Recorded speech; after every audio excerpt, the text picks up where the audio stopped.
Hola, buenas tardes. Bienvenidos a la presentación del libro del profesor Torremocha. Gracias por venir. Y yo voy a dar lectura a un escrito que ha confeccionado nuestro amigo y nuestro profesor del Ateneo, Pepe Veneroso, que por motivos familiares no puede estar aquí con nosotros. Así que yo soy su voz esta tarde. Ya dice así: motivos familiares ineludibles impiden que esta tarde esté aquí como hubiese sido mi deseo. Sé que dejo la exposición de este texto que escribo en buenas manos y agradezco sinceramente su lectura. Estábamos expectantes ante la publicación de la nueva novela de don Antonio Torremocha Silva, que pone fin a la trilogía que comenzó con La Cruz de Belisario y que tuvo su continuidad en La venganza del rey bastardo. De nuevo recae sobre mí, sobre Pepe, esta vez en representación del efervescente Ateneo de la Bahía, presentar este trabajo de nuestro admirado amigo y profesor Antonio Torremocha. Hablar de Antonio es hablar de historia en mayúsculas, pues a su conocida labor académica e investigadora hay que agregar su destacada y no menos importante labor literaria en el género de la novela histórica, un género apasionante y que, como sabemos, y es habitual, despierta tanta curiosidad en el público. Pero no viene mal recordar su impresionante currículo. Licenciado en Filosofía y Letras y doctor en Historia Medieval. Ha sido profesor agregado de bachillerato y profesor tutor de la UNED de Historia Medieval. Fue director del Museo Municipal de Algeciras, académico de número de la Academia Andaluza de la Historia y miembro numerario de la Sociedad de Estudios Árabes, de la Asociación Española de Arqueología Medieval y del Instituto de Estudios Campo-Gibraltareños.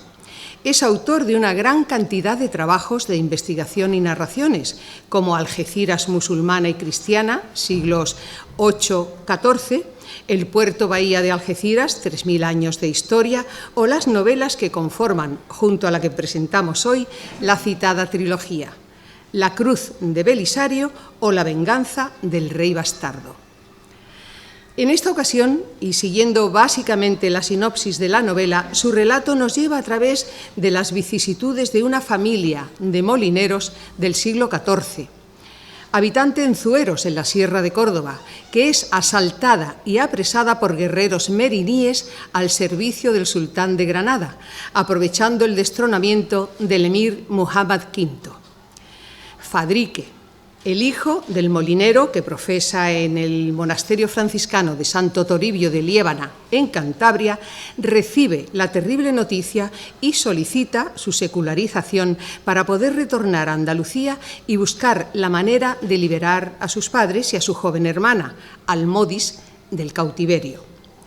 El protagonista consigue cruzar el estrecho como fraile mercedario y llegar a Tetuán, donde unos alfaqueques le han asegurado que sus padres han sido vendidos como esclavos. Pero una vez allí, después de recibir la triste noticia de que estos habían muerto como consecuencia de la peste, regresa a Córdoba para organizar la búsqueda de su hermana, que había sido entregada como regalo al nuevo sultán granadino. De lectura fácil y amena, esta novela presenta a su vez un gran dinamismo interno que hace que la narración no pierda en ningún momento ni un ápice de interés, pero sobre todo consigue que despierte la curiosidad del lector y le invita a profundizar en el conocimiento del período histórico en el que se desarrolla la acción. El autor derrocha un gran dominio narrativo a la hora de exponer los hechos, estructurando y describiendo perfectamente los escenarios donde transcurre la novela, a la par que le otorga gran fluidez a la secuencia temática. En la misma línea que sus novelas anteriores, ofrece también gran cantidad de información con multitud de datos espaciales y temporales que aclaran y complementan los históricos, sellando perfectamente el relato sin dejar resquicio en su argumento para la duda y trasladando magistralmente al lector a la época. De nuevo, Antonio utiliza con gran éxito los elementos de sus anteriores narraciones, combinando el siempre preciso y necesario contexto histórico, la detallada descripción de la vida cotidiana de esas fechas y una serie de acciones encadenadas que permiten a los protagonistas de la novela reflejar las situaciones vividas y los diferentes escenarios en los que transcurre la historia. Las tareas en un molino harinero, la vida en un convento franciscano, las labores en el scriptorium, las actividades de los alfaqueques o la ornamentación palacial granadina son descritas con gran exquisitez y profusión de detalles. Nuestro autor toma como principal escenario para la novela un periodo de gran agitación política en el Reino de Granada. Muhammad V el Viejo, el octavo sultán nazarí, escenificó uno de los gobiernos más convulsos del período nazarí. Fue víctima de intrigas palatinas familiares, siendo destronado por su hermanastro Ismail II y teniendo que exiliarse en 1359 a Fez, la capital del reino meriní, poniendo fin a la primera etapa de su reinado. Una etapa tranquila y próspera que contó con la decisiva participación de su chambelán Abu al-Nu'ayn Ridwan, un cristiano converso al Islam, del historiador que llegó a ejercer como visir Ibn Yatib y de Yahya ibn Omar ibn Raúl, jefe de las tropas mercenarias magrebíes al servicio de Granada. Es notable el esfuerzo de Muhammad V para mantener la paz con los cristianos, tanto con el rey castellano-leonés Pedro I el Cruel, como con el rey aragonés Pedro IV el Ceremonioso, y también con los musulmanes en la persona del emir meriní Abu Salim Ibrahim. Esto fue posible hasta el año 1358, cuando se rompen las hostilidades entre castellanos leoneses y aragoneses, tomando el dirigente granadino partido por los primeros. En 1361 regresa a la península y se instala en Ronda con la intención de recuperar el trono. Con la ayuda de Pedro I, después de haber vencido a Pedro IV en Nájera en 1360, ataca a Muhammad VI el Bermejo, quien había ocupado el trono en su ausencia tras mandar asesinar a su cuñado Ismail II. Después de una serie de sucesos, entre estos el rechazo de gran parte de la población granadina a Muhammad VI y con la intervención directa del monarca castellano-leonés, Muhammad V accede de nuevo al trono en el año 1362. Durante esta segunda etapa, el reino nazarí vivió un periodo de gran prosperidad y estabilidad como nunca antes se había conocido, marcando en todos los aspectos el apogeo de la dinastía nazarí. Una muestra de su esplendor es sin duda el conocido como Patio de los Leones de la Alhambra de Granada. Quedaron a su regreso renovados los tratados con el reino Castilla-León y el meriní de Fez, pero el enfrentamiento entre Pedro I y Enrique de Trastámara le sirvió de pretexto para que los musulmanes granadinos realizasen algaras por tierras cristianas, argumentando la condición de vasallos de Pedro I. Conforme la situación política fue cambiando en los reinos cristianos, Muhammad V firmó nuevos tratados, también con los meriníes, con la intención de conservar la autonomía y la seguridad de su reino tras el acceso al trono del Trastámara Enrique II, después de acabar con su hermanastro en Montiel en 1369. Muhammad V, aprovechando el desorden existente en Castilla, conquistó Algeciras en ese mismo año, un enclave en manos cristianas desde que Alfonso XI la tomó, y 5 años después, en 1374, conquistó Gibraltar, que se hallaba en poder de los meriníes, hecho que en poco tiempo significaría la total destrucción de Algeciras por orden expresa de Muhammad V.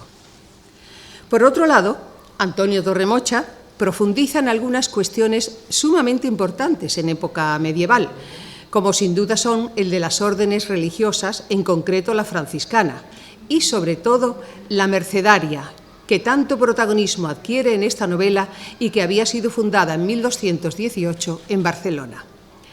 Fue esta inicialmente una orden militar compuesta por laicos y clérigos, con el fin específico de rescatar a los prisioneros cristianos en poder de los musulmanes.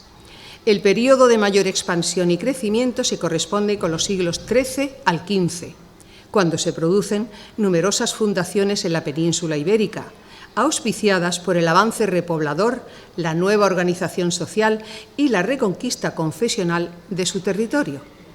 En realidad es en el siglo XIV, período en el que se desarrolla esta novela, cuando se produce la pérdida del primitivo carácter militar que la orden presentaba. Una de las disposiciones de la orden, el cuarto voto, instaba a todo mercedario a quedar como rehén en caso necesario, intercambiándose con el cautivo, particularmente si preveía que éste iba a abjurar de su fe. En Andalucía, los mercedarios no se llegaron a extender tanto como en otras zonas en las que sí se fundaron numerosísimos conventos. Como curiosidad, resalto que tenemos noticias de la presencia de los mercedarios habitando una pequeña ermita en 1586 en Gibraltar. Poco después, a principios del siglo XVII, en la capilla del convento madrileño de Nuestra Señora de los Remedios, 4 frailes inician el camino de la Reforma, adoptando un nuevo hábito de tejido más vasto y descalzándose, al cambiar sus tradicionales zapatos por unas sencillas sandalias. Esta reforma en el seno de la comunidad mercedaria, que conllevó la vuelta a una mayor austeridad y sencillez de vida, a la par que pasa a ser denominada Orden de la Merced Descalza, es muy significativa para nuestra tierra, porque el primer convento fundado por esta orden fue el conocido convento de la Almoraima, en el año 1603. Para ir finalizando, diré que es de agradecer por el lector la inclusión de un glosario que recoge términos específicos de la época de difícil identificación en nuestros días. Es buena recomendación empezar por su lectura, pues facilitará la comprensión del texto. Desde luego, Torremocha consigue a través de sus novelas 3 importantes objetivos: despertar la curiosidad del lector, transmitir conocimiento histórico y proporcionar el entretenimiento que toda novela debe ofrecer. Una cuestión a destacar es que habitualmente Torremocha concede al estrecho de Gibraltar cierto protagonismo, también a su ciudad natal, Algeciras, lo cual nos acerca a una realidad histórica que resulta más próxima y familiar para los campogibraltareños, circunstancia muy de agradecer y que nos hace sentirnos aún más implicados en la lectura. Por último, solo falta señalar que Antonio Torremocha nos regala un relato sumamente interesante desde el punto de vista histórico y magníficamente redactado, cuya lectura os invito a disfrutar. Te felicito, Antonio, por esta nueva novela y muchas gracias por estar aquí con nosotros. Muchas gracias a todos.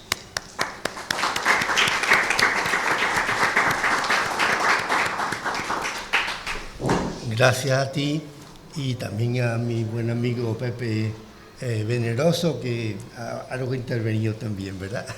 Todo. Bueno, antes de empezar a hablar un poquito de la novela, aunque ya ella, mi compañera, ya nos ha explicado algo bastante de la misma, pero quería hacer unas puntualizaciones. Pero antes quiero decir lo siguiente: quiero dar la enhorabuena a los miembros y a los organizadores del Ateneo de la Bahía, porque yo, que llevo 15 años perteneciendo a un Ateneo, no voy a decir cuál, puedo decir que en varios meses el Ateneo de la Bahía ha realizado 20 veces más actividades que en los 15 años que yo pertenecía al otro.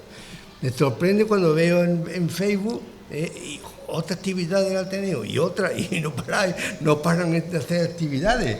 Eso indica la fuerza que tienen los protagonistas, los organizadores y la ciudad de la línea, que acompaña a estos señores. De manera que ese Ateneo virtual, en un momento se llamaba virtual, de la Bahía, yo animo a que continuéis con él, porque sin duda es una labor cultural que ya quisieran otros Ateneos tener, y que aquí lo habéis conseguido en tan poco tiempo.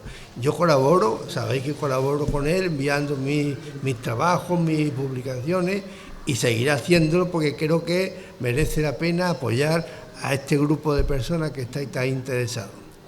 Y una vez hecho esta felicitación, que la digo de corazón porque me siento muy cercano a la línea de la Concepción, aunque nací en Algeciras, y la mayor parte de mis trabajos medievales, lógicamente, no podían hacer sobre la línea, son sobre Gibraltar y Algeciras, porque la línea, como sabéis, pues no existía en el medievo.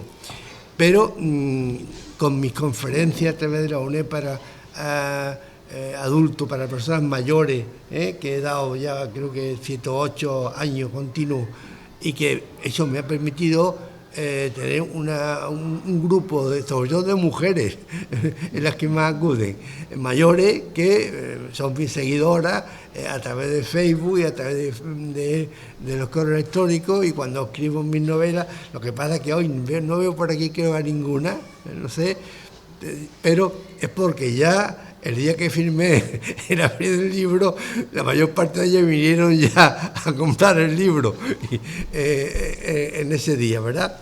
Bien, y una vez hecho este inciso, decir lo siguiente. Todo historiador, y yo me considero un humilde historiador, que llevo 40 años dedicado a este oficio, primero como maestro de escuela, que empecé siendo maestro de escuela en Castellar de la Frontera, lo que me permitió escribir un libro que te he mandado para que lo tengas, sobre el convento de las Moraimas, sobre Castellar. Pero a partir de ahí, pues me licencié en Filosofía y Letras por Málaga, me doctoré en la UNED de Historia Medieval, y he estado los últimos 30 años escribiendo e investigando. Tengo publicado 25 o 30 libros y cientos de artículos. Pero llega un momento, y ahí es donde quería hacer hincapié, en que hace algunos años pensé lo siguiente. Digo, he estado trabajando 30 años de mi vida escribiendo un montón de libros, cientos de artículos científicos, y, por ejemplo, ¿a quién le interesa la cerámica musulmana estampillada de Algeciras? Pues le interesa a 25 o 30 especialistas, nada más.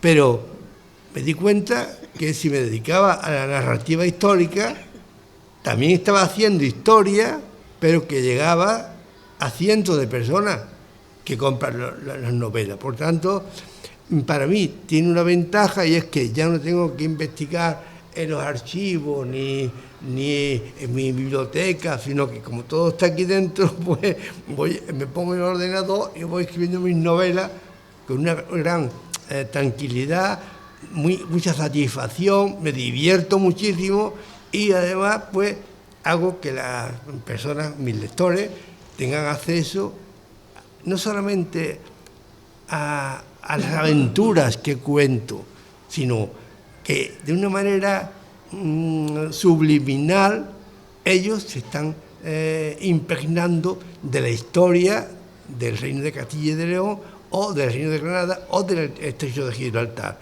Es decir, todo historiador debe tener, que se dedica a la novela histórica, debe tener una doble finalidad.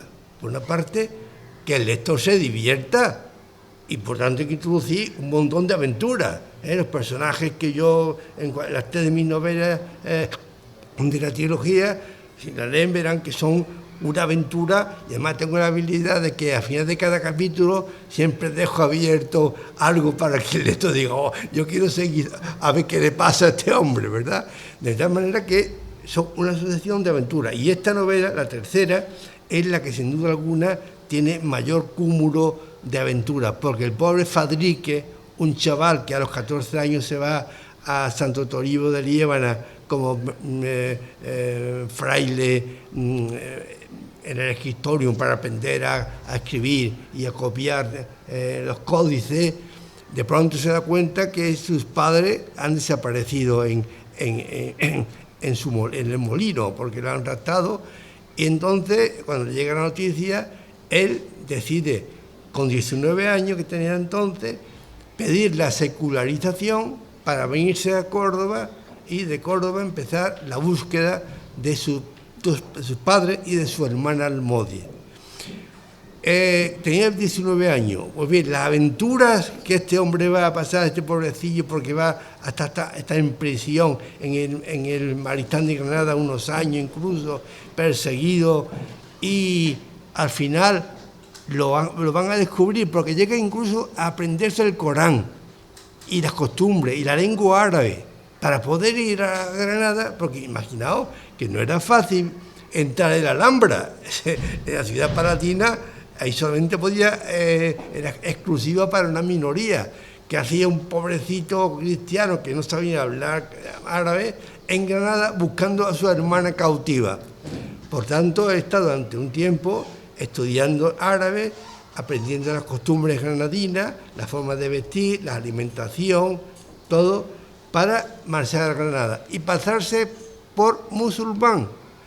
Y se va allí como en una mezquita que atienden a las personas pobres y a los enfermos. Ahí consigue que lo acojan y él comienza a investigar a ver de qué manera va a poder ir a la Alhambra, que quizás tu hermana está allí cautiva. Pues bien, por desgracia, y una nota un poco triste y a la vez curiosa, y es que tiene dos amigos musulmanes de su misma edad que van al zoco para de vez en cuando robar alguna frutita y tal, porque eran unos indigentes, ¿verdad? Pues se le ocurre, estos dos musulmanes muy creyentes, amigos suyos, se le ocurren ir a bañarse al río Genil y se desnudan para bañarse. ¿Qué ocurre?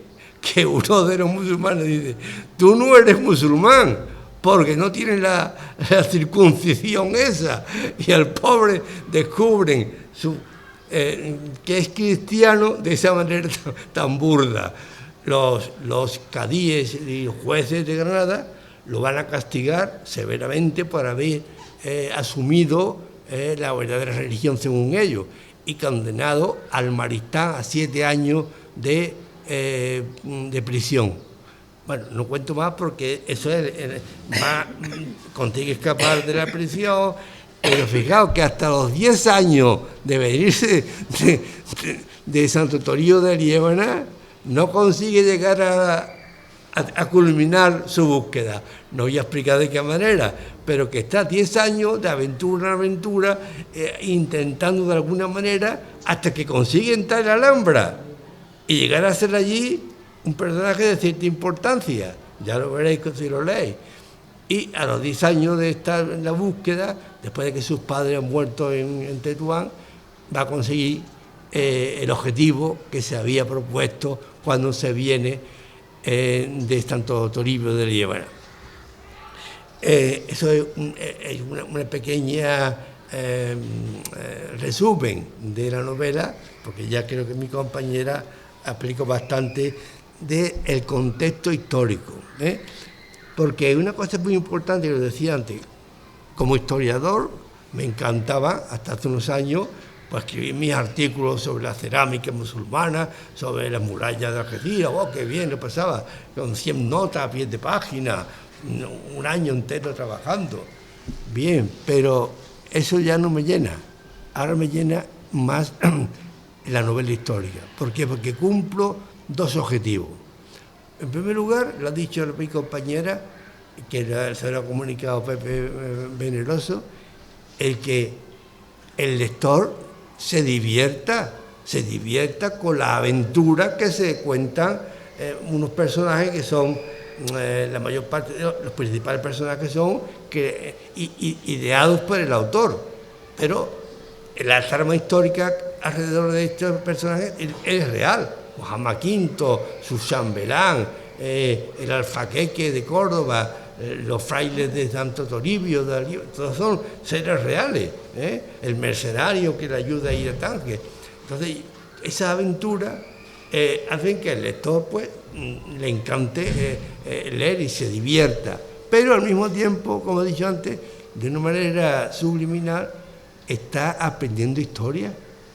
A lo mejor con mis libros totalmente eruditos, la gente no lo leía porque es pesadísimo, pero en cambio va a aprender perfectamente cómo era Granada, porque no solamente...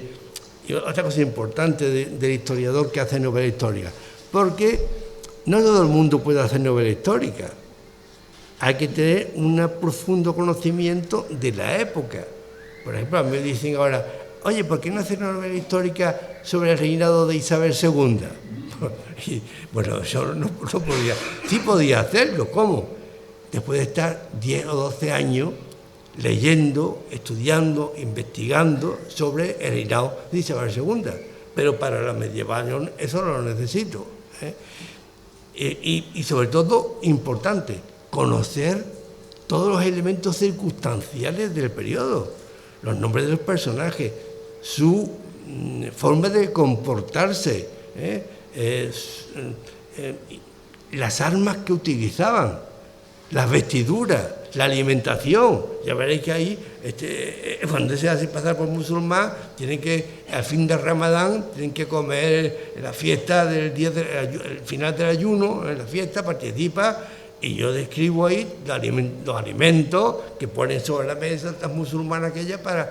Pero claro, tú no puedes poner que está tomándose un gazpacho con tomate, porque hay que tener en cuenta qué alimentos eran los característicos, los que existían y los que esos musulmanes producían. Lo mismo que las vestiduras, aparecerán nombres de aljubas, de camis, toda una serie de... Yo por esto decía a la compañera que conviene leer el glosario final, donde yo coloco el significado de esas palabras que son muy típicas, muy características, pero desconocidas. Por tanto, un historiador que hace novela histórica tiene que estar muy bien puesto en toda una serie de elementos. La forma de la defensa estática, las murallas, cómo era el material empleado, las armas que se utilizaban en los asedios, todo eso, ¿por qué? Para no meter la pata. Voy a contar una anécdota.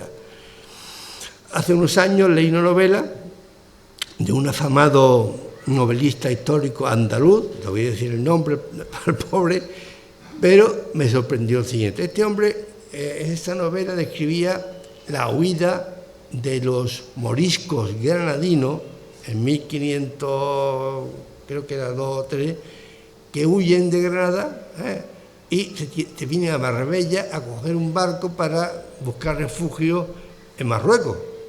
Hoy día Tetuán y varias de las ciudades cercanas, la mayor parte de la gente que va con ellos se llaman con nombres nuestros, Torres, Sordo, tengo yo amigos que llaman Sordo, Torres, porque son descendientes de los moriscos que fueron huyendo de Granada, ¿verdad? Pues bien, este novelista, cuando describe la huida de estos moriscos de Granada a Marbella para coger el barco y ir a marchar, no se le ocurre otra cosa que decir que descansaron en un bosque de eucaliptus.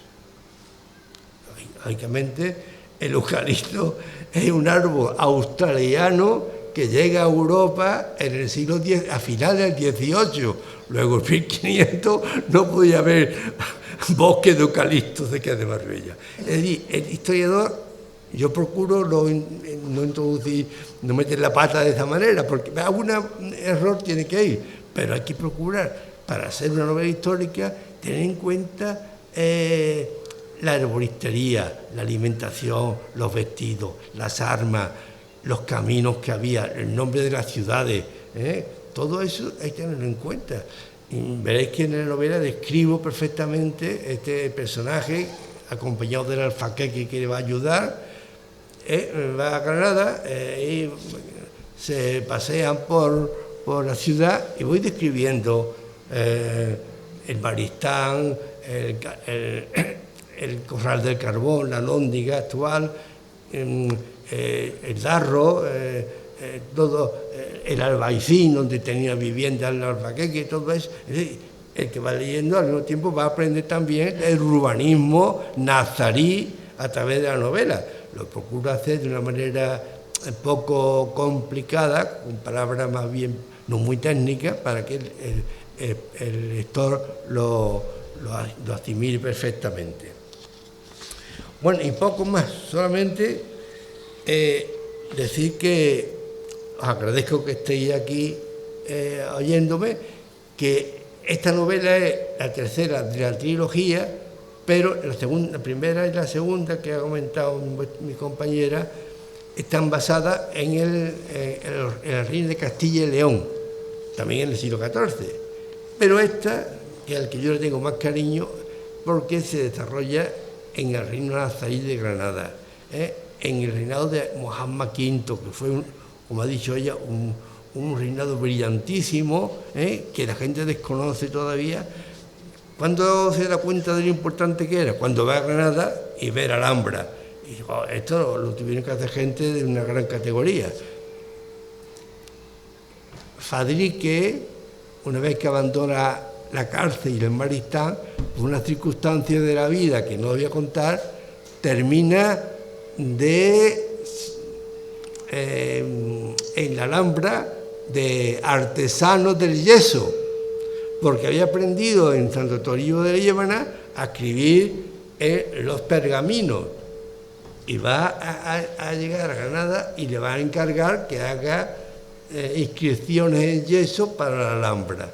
De manera que, bueno, yo estoy descubriendo cosas que no debería, pero quiero decir que esta novela, el que la lee se divierte por la aventura, bueno, y también se divierte y también se entristece, porque hay algunos capítulos bastante tristes, como es cuando él va ilusionado con el mercenario a Tetuán y va a buscar a sus padres cautivos, y el judío que lo había comprado a los dos, le dice, los llevó al cementerio y le enseñó la tumba. Dice, ahí están tus padres. Sí, pobre, imaginaos el golpe que para ese muchacho fue hacer ese viaje hasta Tetuán para encontrarse con ese panorama. De manera que hay cosas tristes, también el final es muy alegre, ya veréis por qué. Él consigue todos los objetivos que se había prometido a sí mismo, y de esta manera pues hago una novela que creo que de las tres es la mejor, y sobre todo para mi gusto la que tiene más aventura, la que tiene más variedad temática. Y con esto, si alguien quiere hacer alguna pregunta, estoy a su disposición, sobre el Reino de Granada, a nivel novelístico, histórico también, lo que queráis. Solamente agradeceros vuestra presencia y decir, si alguien quiere adquirir el libro, pues la novela se la firmo. Pero también, si alguien desea interesarse por algo de la novela o de la historia de Reino Nazarí, estoy a vuestra disposición. Muchas gracias.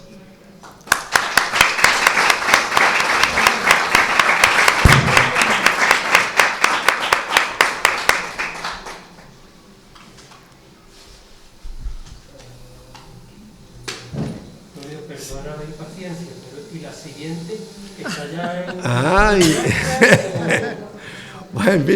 Bueno, la trilogía ha terminado, pero os comunico que la siguiente novela está terminada ya.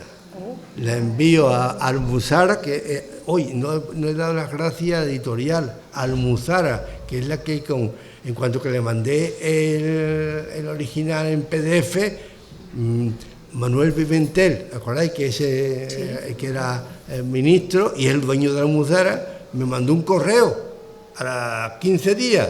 Antonio, me ha encantado la novela, te la publicamos.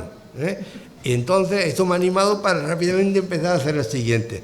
Pero esta le va a gustar más a Manuel Pimentel, que es cordobés, porque se titula El bibliotecario, y es la historia de el director de la gran biblioteca que Al-Hakam II fundó en Córdoba, con 200.000 ejemplares, la más grande del mundo islámico y occidental, famosísima, que los cronistas cristianos y musulmanes la ponderan por encima. Dice la crónica que tenía 200.000 libros en 50 catálogos de 30 folios cada uno. Todo eso lo expresa dice la crónica. Bien, yo escribo esta vez una biografía, porque Khalid Ben Idris, que es el director de la biblioteca, una cosa importante: estas novelas que ha estado escrito, los personajes principales son de ficción. Fabrique, Armodi, ¿verdad? Son ideados por el autor. En el bibliotecario, todos los personajes son reales. Existieron en la Córdoba del siglo X. Tanto los personajes importantes como Khalid Ben Idris, el director de la biblioteca, Tariq al-Qurtubi, el conservador, y algo importantísimo, que la gente va a sorprender: en la Córdoba califal, en la época musulmana, dos mujeres que llegaron a ser importantísimas, Lubna y Fátima, que eran copistas, traductoras, conservadoras y colaboradoras de Khalid Ben Idris en la biblioteca.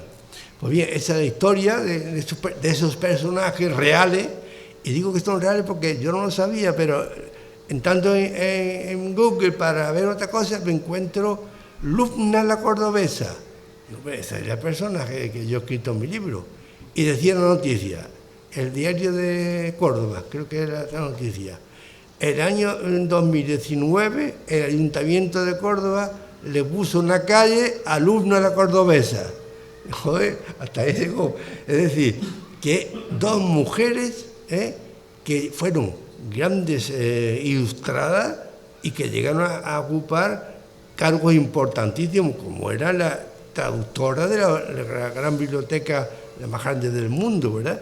Pues bien, entonces Khalid Ben Idris, me estoy dando demasiados datos, Khalid Ben Idris, el director, después de pasar años maravillosos ayudando al Hakan II a construir aquella gran obra cultural que era la biblioteca con 200.000 ejemplares.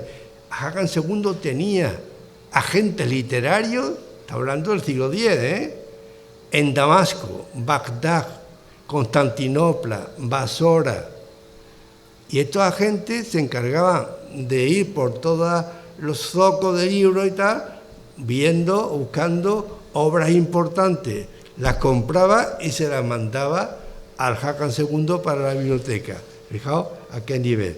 Pues bien, este hombre, yo hace unos años, cuando yo era director del Museo de Algeciras, fui, ahora me duele decirlo, partícipe de la construcción, de la erección de la estatua de Almanzor, que por cierto el Ayuntamiento del PP la ha quitado de en medio, ¿verdad? Pero yo que estaba en contra de que la quitara, ahora estoy contento de que la haya quitado. Y voy a explicar por qué. Cuando leáis el próximo novela veréis que la biblioteca funcionó perfectamente hasta que en el año 960 y tanto llega a Córdoba un don nadie, nacido aquí en Turrus, el Al-Yaziri le decían, Muhammad Ben Abi Amir Almanzor, que llegó a Córdoba y destruyó la obra cultural de Hakan II. Entró la biblioteca y todos los libros que eran heréticos para ellos, heréticos es que eran de filosofía, de literatura romana, libros de astronomía, de matemática, los sacó de la biblioteca y delante de Khalid Ben Idris hace una pira y los quema. Eso está documentado perfectamente en la crónica árabe. Y además, no solo eso, sino que condena a muerte al director de la biblioteca acusándolo de hereje.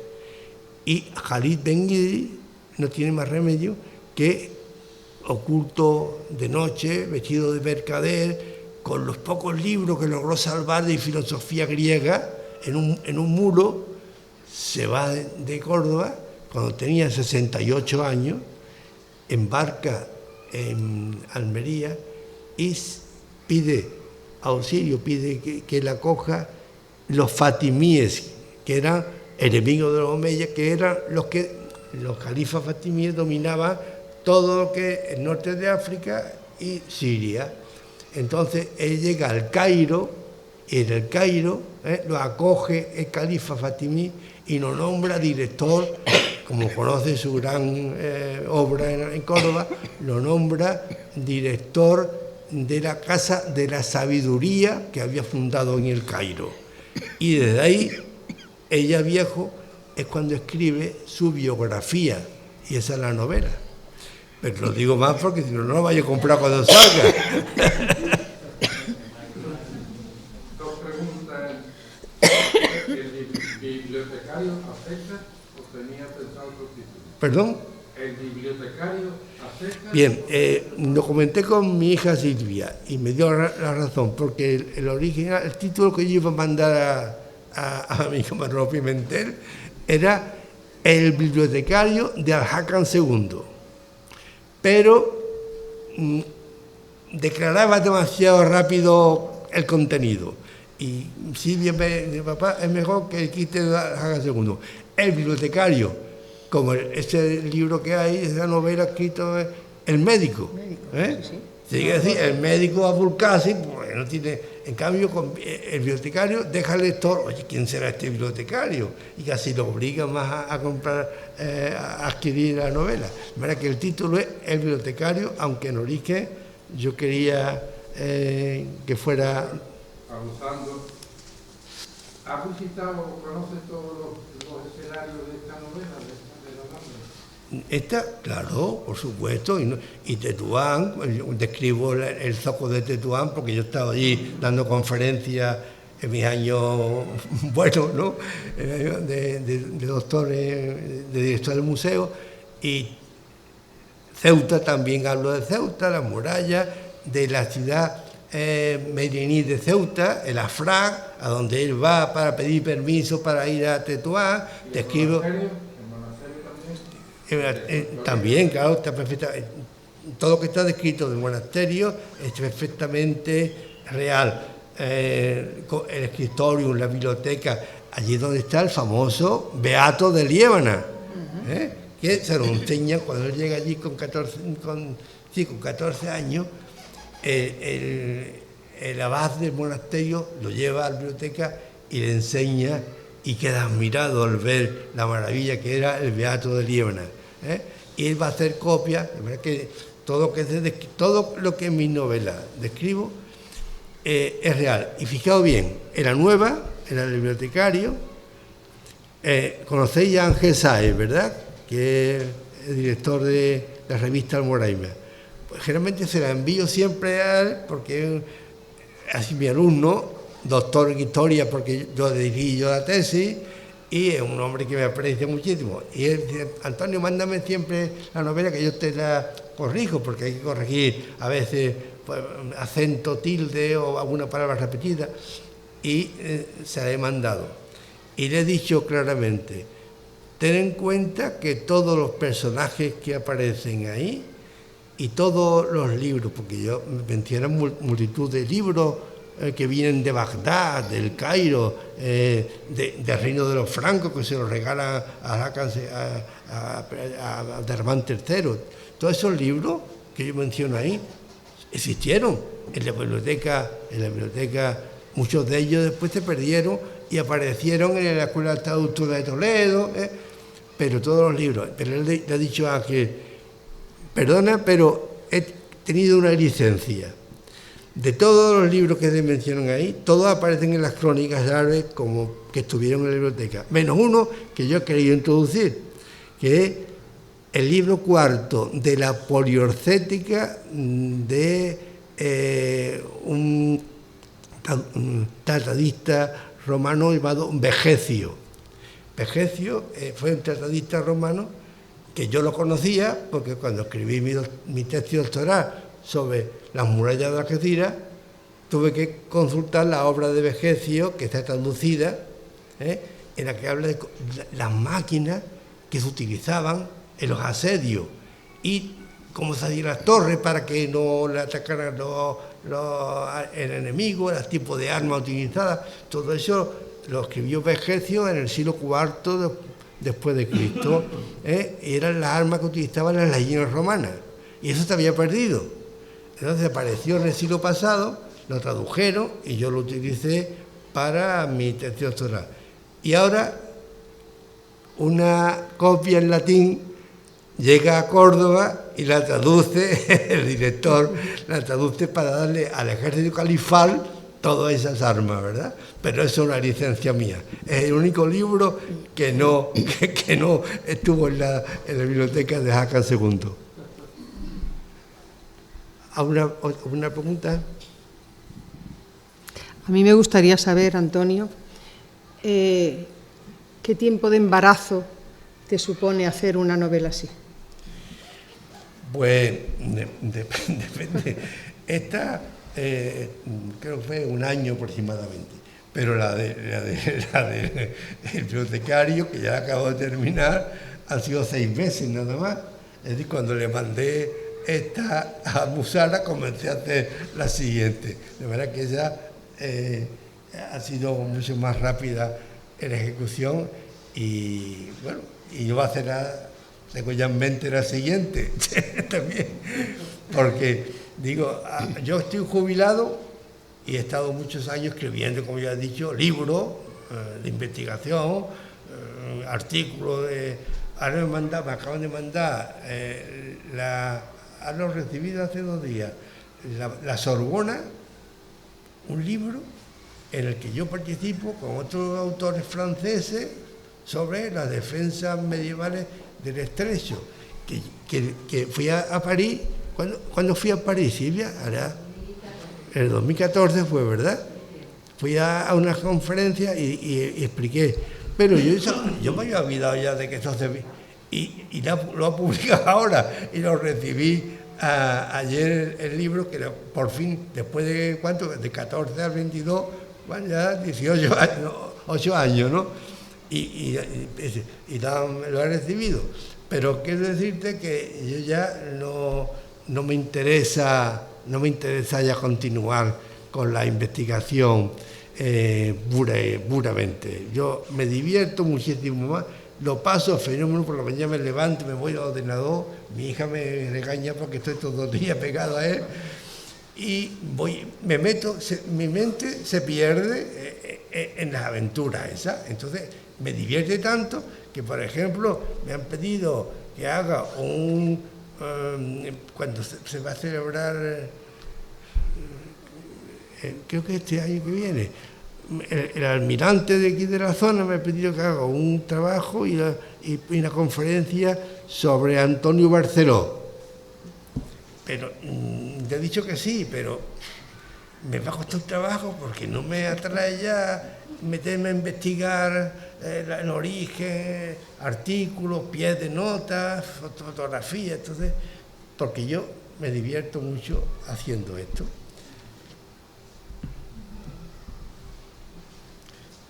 Vale, ¿no? Pues sí. Pues nada. Qué suerte poder tener tanto conocimiento para poder hacer eso en 6 meses, porque yo tardaría 6 años.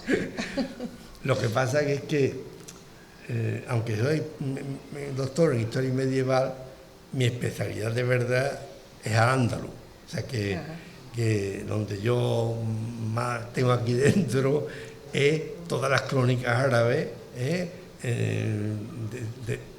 al-ándalus, del siglo VIII hasta el siglo XIV. Entonces es donde yo mejor me muevo. Yo te he dicho antes que si me encargaran una novela sobre Isabel II, no la haría, porque me refiero porque no hay que ser historiador para escribir una novela histórica. Puede escribirla alguien, como he dicho antes, que esté 8 o 10 años escribiendo. Es que voy a citar,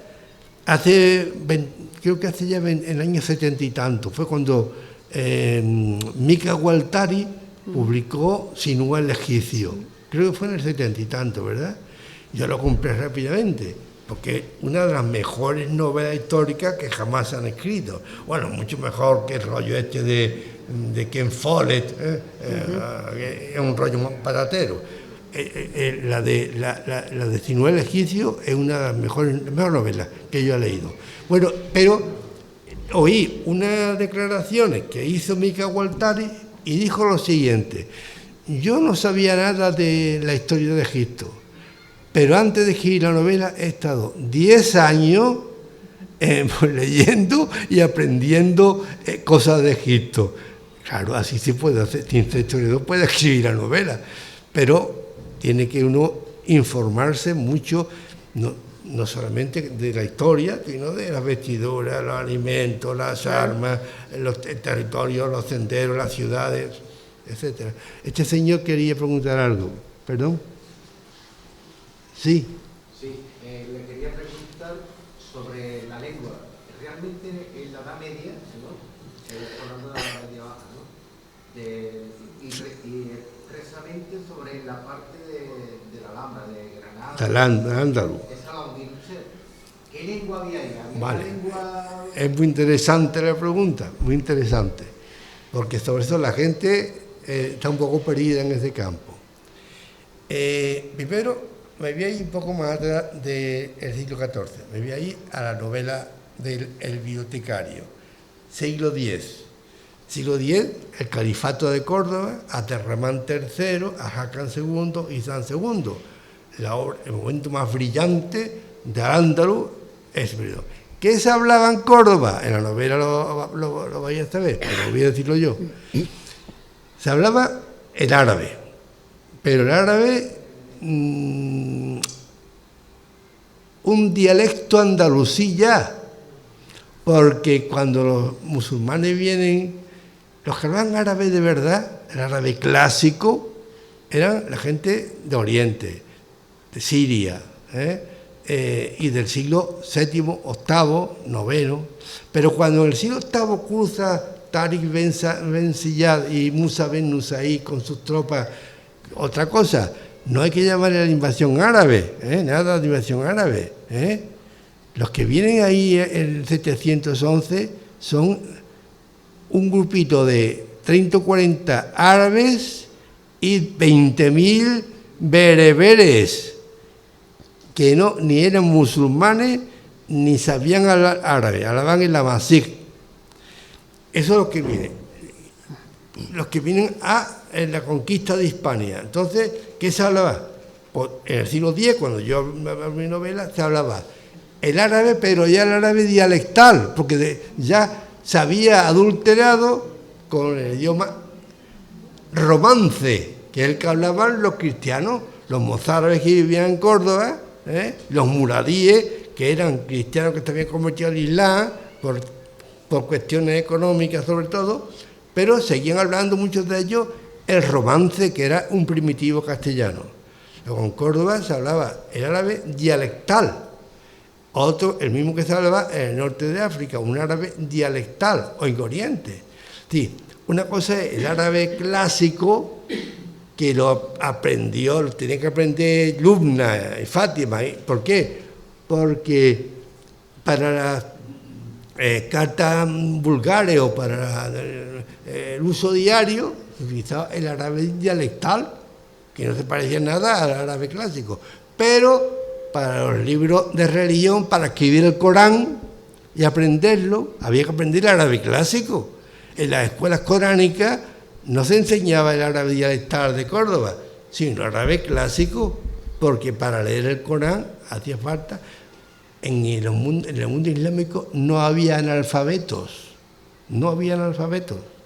porque desde que tenían 2 años iban a la escuela coránica, donde le enseñaban antes que nada el árabe clásico. ¿Para qué? Para que podían leer y memorizar las suras del Corán. Entonces, se hablaba, por una parte, el árabe clásico, pero solamente para cuestiones religiosas o conmemorativas. Por ejemplo, todas las inscripciones que tú ves en Córdoba o en otras ciudades, pero inscripciones conmemorativas de personajes o de mezquitas, todas están escritas en árabe clásico. pero en la meditación diaria, cuando iba alguien a pedir un permiso y tal, lo escribían en árabe dialectal andalusí, que es el que se hablaba.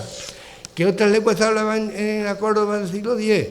Se hablaba el romance, todos los mozárabes cristianos. Ya lo verán en mi novela, que había varias iglesias, la de San Acisclo, la de los Santos Mártires, había una cátedra de teología. El obispo de Córdoba, Recemundo, era el principal asesor del califa Abderramán III. Todo eso es muy, la gente lo desconoce, o que mujeres como Lumna y Fátima, y todas las mujeres que éstas tenían en sus talleres copiando, todas eran filólogas. En el siglo X, y la mujer en el mundo andalusí estaba muy reconocida y ocupaba cargos muy importantes. Y lo más importante, ¿sabéis qué eran esas mujeres? Todas eran cristianas. Lumna y Fátima, y digo que es real, que esto no es ficción, esto es real. Lumna y Fátima habían sido cautivadas en la algarada que hacía Abderramán III, en Pamplona, en Navarra, en León. ¿O se la vendían? Bueno, estas tres, según dice la crónica, eran botín, pero llegaban allí siendo niñas y la adquiría, en este caso la adquirió Mariam, la esposa de Abderramán III. Y Mariam le enseñó el árabe, la filología, las convirtió al Islam y las manumitió. Sí, las dejó. Por eso llegaron a ser tan importantes, porque ya habían sido cristianas y esclavas, pero ya no lo eran. Porque en aquel tiempo, bueno, y ella aparecerá en la novela, en aquel tiempo, grandes personajes de la corte de Abderramán III y Jaque II eran cristianos, los llamados sacálibas. El gran el segundo cargo después del califa,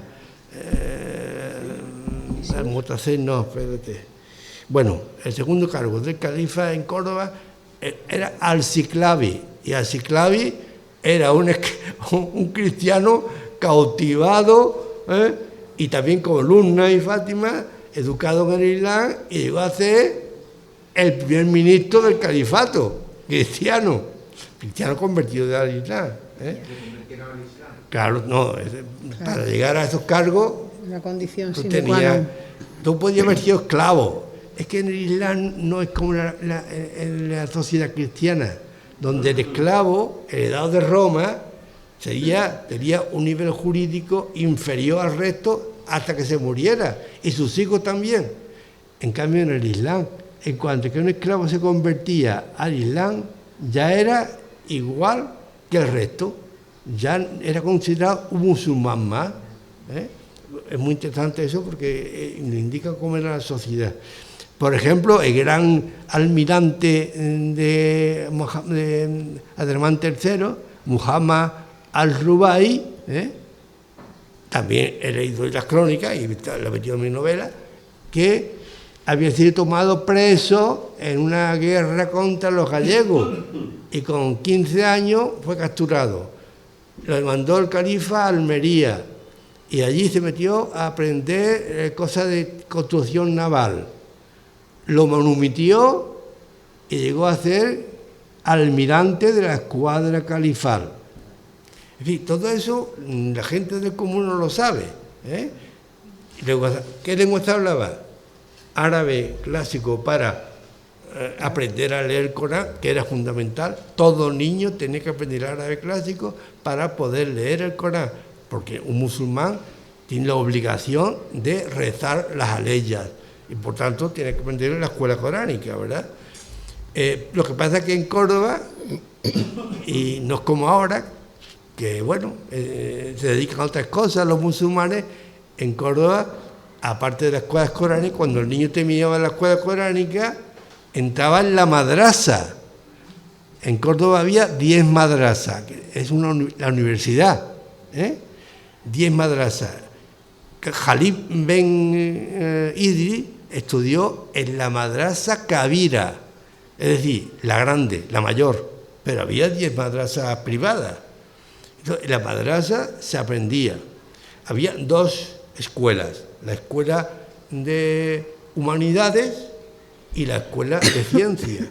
En la escuela de humanidades se aprendía filosofía griega, historia antigua, latín, griego, y en la de ciencia, aritmética, matemática, astronomía. En la novela se menciona como el gran astrónomo de Córdoba va a enseñar a Jalí ciertas cosas que le va a sorprender. Y por tanto había una universidad en Córdoba, con otro nombre, claro. Por eso cuando a veces yo leo, y lo leemos, propaganda marroquí, la primera universidad que existió, la de Fez, la primera universidad que fundió fue la de Córdoba, en tiempos de Abderramán III. ¿Quién me pregunta?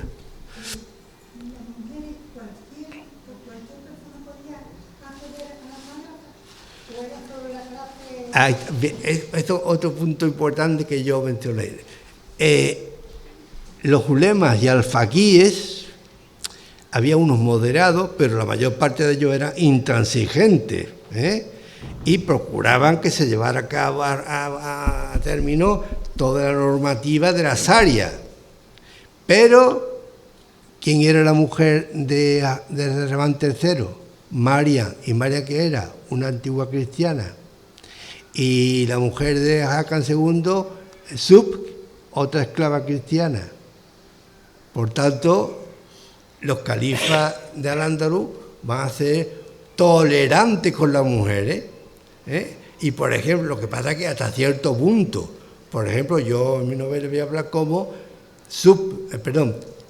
Fátima y Lubna van a estudiar a la madrasa, tuvieron que ir a la madrasa, porque para llegar a ser grandes filólogas, como lo cuentan las crónicas, no lo pudo hacer. Tú no podías tener una filóloga y una traductora de latín en tu casa. Tuvo que ir a la madrasa. ¿Qué pasa? Que no había muchas mujeres en la madrasa, porque los ulemas procuraban. Lo que pasa que la mujer del califa diría: Luna, Fátima, para la madrasa. ¿Y quién le decía que no fueran? Es más, incluso en la madrasa no llevaban velo. El velo se lo ponían en la calle, pero lo que sí tenía cierto distanciamiento con los varones, eso sí, porque a la edad de 18 o 20 años, por el ánimo de los jóvenes, estaban para tener relación y tal, pero eso era inviable, ¿no? Pero es muy interesante el ver cómo la mujer en la Córdoba califal tenía un estatus que la gente se cree cuando lee hoy ahora algo de Arabia Saudí, de Omán. No, eso tiene nada que ver. Ellas mueren en Omán o en Afganistán, van con el burka en las calles o de Granada, o de Córdoba. La gente iría con el velo, porque el Corán dice claramente que la mujer musulmana debe de llevar cubierta la cara y el pelo, y solamente puede verla su marido, su hijo o su hermano. Pero esto lo han llevado a rajatabla en Afganistán, como ya sabéis, pero aquí no. Y en la calle había muchas, como Marruecos hoy día, Marruecos es lo más liberal, en Marruecos o en Fez, yo estaba en Fez, y las mujeres van sin velo por la calle, llevan esos gorros, lo habéis visto quizás en alguna propaganda de turístico, unos gorros de paja con unos colorines, pero la cara no la llevan tapada. Es decir, que y en Al-Ándalus la mujer, lo que ocurre es que los ulemas, por ejemplo, el ulema ya lo leeréis, de la madrasa, en la oración que daban los viernes, pues atacaba a las mujeres que iban sin velo por la calle ya, pero quien mandaba allí era Abderramán III y después Hakan II, y ese es el que imponía la normativa. Lo mismo le imponía que lo mismo salía alguno que fuera bastante extremista y Almanzor, Almanzor. yo menciono a Almanzor ahí, porque claro, los poco verdes, como podéis imaginar, en la novela, pero Almanzor estaba acompañado de un tal Al-Zubaydi. Al-Zubaydi era compañero de estudio en la madrasa del director de la biblioteca, de Khalid. Íntimos amigos, tolerante como el que más. Se enfrentó incluso a su profesor para que en algunos temas en que este era intransigente. Pues bien, Al-Zubaydi, cuando llega al Almanzor, se convierte en visir intransigente y escribe un librito que se llama Cómo descubrir a los heréticos.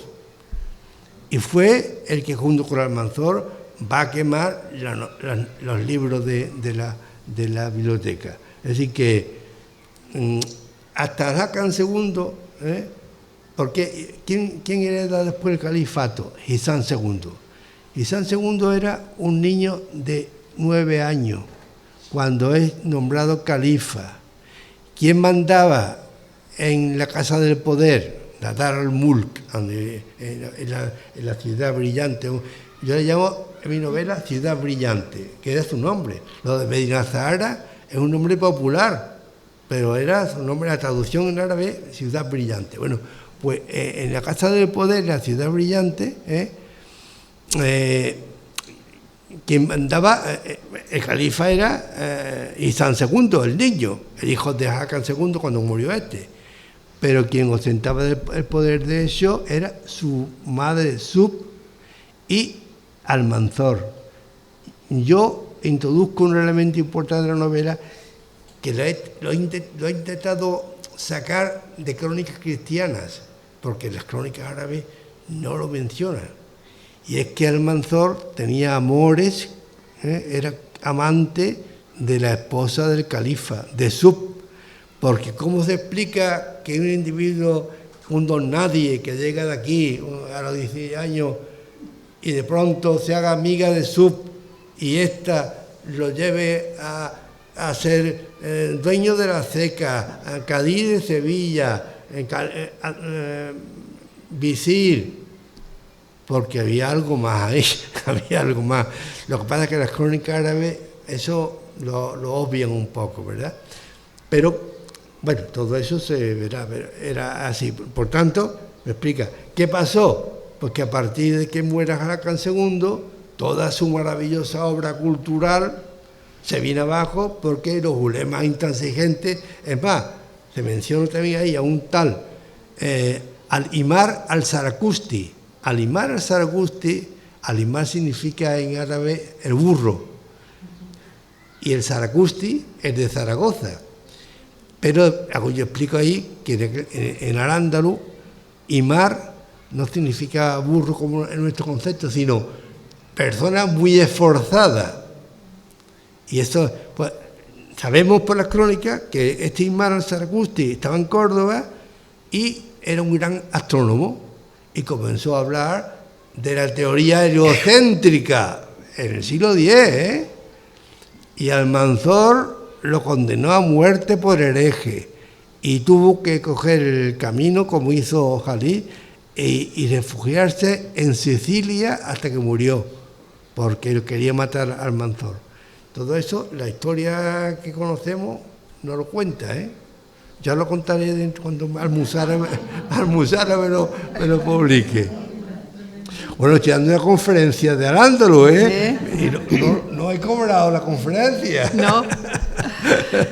Bueno, ¿hay alguna pregunta más? Venga. Esto está muy interesante, verdaderamente.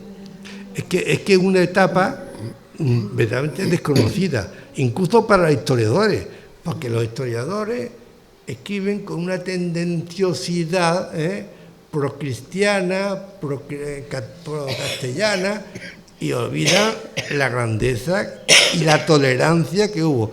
¿Qué pasa? Que la tolerancia se acabó. Eso que nos cuentan ahora han inventado las 3 culturas, ¿no? Lo habéis oído, ¿no? Es un rollo patatero, es mentira. Nunca hubo 3 culturas. los hebreos sí estaban por los árabes. Claro, vamos a ver. Es que no... Se habla de la circuncisión. No, la circuncisión es algo básico del hebreo. Y del árabe, de los dos. Y del árabe. De los dos. El árabe- Sí, los árabes también. Todo en Marruecos, a todos niños, al cabo de unos días, cortan ahí el prepucio. Es decir, pero no he terminado lo que usted me está preguntando. Lo que se hablaba, dicho, el árabe dialectal, el árabe clásico para leer el Corán, el romance que lo hablaban los cristianos, y se me olvidaba un tema, y el hebreo, que la habla, porque en Córdoba había varios miles de judíos viviendo en la judería, algunos famosos, y también se hablaba. Lo que pasa es que el hebreo se fue perdiendo, porque los mismos sabios y escritores judíos escribían en árabe.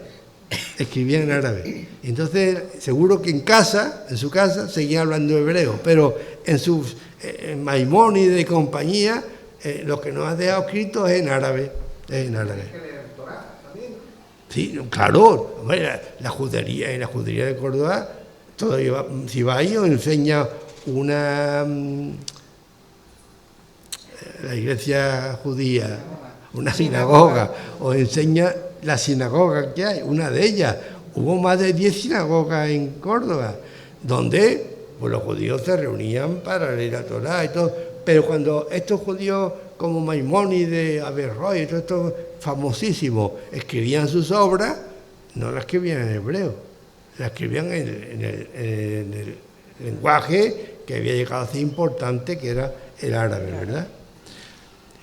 El romance se perdió, pero fíjate qué interesante, porque el romance dio lugar después al castellano, lógicamente. Pero los mozárabes, que era más de un tercio de la población cordobesa, eso está en la crónica, en el siglo X, una tercera parte de la población cordobesa era cristiana, seguía siendo cristiana, y hacía ya 300 años que habían llegado, eran los mozárabes, porque otros muchos hispanos se habían convertido al Islam, con el nombre de muladíes, eran los maulas o muladíes. Y yo digo en la novela, y porque lo he leído en la crónica, que no se convirtieron al Islam por convencimiento, porque eran cristianos, sino porque los gobernantes musulmanes eran muy listos, y tenían una norma que era un impuesto que se llamaba el harash, y el harash era un impuesto sobre la propiedad de la tierra y de la vivienda que solo lo pagaban los cristianos y los hebreos. Por tanto, muchos dirían, yo que me convierto mañana al Islam y no pago, ¿verdad? Pero, ¿qué ocurrió? Hubo tolerancia, como digo, todo el siglo X, incluso con Almanzor, tampoco se atrevieron a atacar a los mozárabes, porque era una fuerza importante y culta. Pero, al comenzar el reino de Taifa, en el año 1002 muere Almanzor y comienza una guerra civil en Córdoba. Los sacálibas cristianos, los guerreros cristianos, los guerreros andalusíes y los bereberes que se trajo Almanzor, porque aquí no había guerreros bereberes. Aquí en el siglo XIV sí, pero en el siglo X no. Pero Almanzor, que era muy listo, como no se fiaban de él, la Jasa de la aristocracia cordobesa, que eran gente importante, los militares cordobeses lo veían como un don nadie, no se fiaban de él. ¿Qué hizo él? Aprovechando que va a la guerra de África, se trae 5.000 guerreros bereberes y los instala en Córdoba a su nombre, era su ejército. Y con el tiempo, cuando va Almanzor a llegar al poder y comienza a atacar los reinos cristianos del norte, Navarra, Santiago de Compostela, llevaba soldados del Chum. El Chum eran las fuerzas andalusíes, y llevaba también mercenarios cristianos y un gran número de mercenarios bereberes. Entonces, cuando muera Almanzor, sería aquí la de pandemia, y habría guerra civil entre los sacálibas cristianos los mercenarios bereberes y los guerreros andalusíes puros de aquí, una guerra civil. Y de esa guerra civil se disgrega el califato y nacen los 26 reinos de taifas, que lo habéis conocido, ¿verdad? Bien, pero todavía en las nuevas taifas todavía hay tolerancia, porque habían heredado la manera de ser del califato, hasta que en el año 1086 llegan para ayudar a los taifas contra los Alfonso VI, que estaba ya atacando del norte, comiéndose el terreno a los musulmanes. De África viene un señor con sus tropas, Tasufín, Yusuf ben Tasufín, el emir almorávide. Y un año más tarde viene otro más todavía más integrista, los almohades.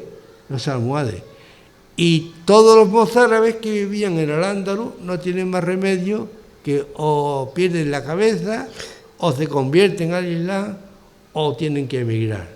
Y la mayoría emigraron. ¿A dónde emigraron? Viajen ustedes a Toro, Zamora, y verán las iglesias mozárabes, porque ahí a donde fueron, se refugiaron todos los mozárabes huyendo, pero iban con la cultura hispano-árabe, hispano-musulmana. Por tanto, las arquetas de marfil que se fabrican en Zamora, las iglesias mozárabes que hay en Zamora y en Toro, las hicieron los mozárabes con el arte de Córdoba. Claro. ¿Algo más? Antes de que se me olvide, quisiera agradecer a la Unión Deportiva que nos deje estas maravillosas instalaciones para que nos sirvan para difundir la cultura, como estamos haciendo hoy. Y creo que su presidente, Manolo, creo que le gustaría decir unas palabras para ustedes. Bueno, yo ante todo agradecer las palabras de Amalia, porque quien tiene que estar agradecida es la Unión Deportiva con el Ateneo por ofrecernos estas actividades con las que estamos colaborando ya hace algún tiempo.